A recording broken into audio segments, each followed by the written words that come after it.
ত্রিপুরা পুলিশের আওতাধীন যে স্পেশাল এক্সিকিউটিভ, যেখানে ৬,০০০-এরও বেশি ক্যান্ডিডেট রয়েছে এবং নিয়োগ করা হবে, তো তোমাদের যে এতদিনের অপেক্ষার ফল তোমরা পেতে যাচ্ছ। আমি প্রথমেই বলেছিলাম যে ত্রিপুরা পুলিশের এক্সামের নোটিফিকেশন দেওয়ার পর 100% যে স্পেশাল এক্সিকিউটিভ তোমাদেরও এক্সাম নোটিফিকেশন দিয়ে দেওয়া হবে।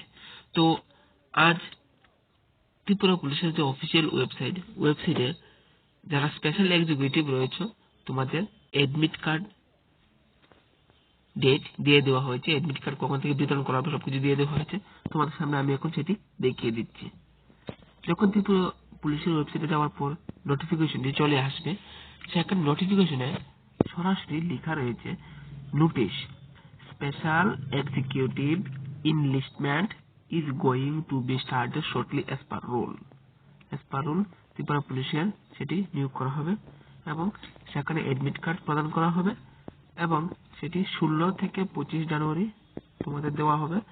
আর যারা যারা তোমরা এডমিট কার্ড পাবে না, তোমরা নিজের পুলিশ স্টেশনে সেটি যোগাযোগ করে এডমিট কার্ডটি নিয়ে নেবে। ধন্যবাদ।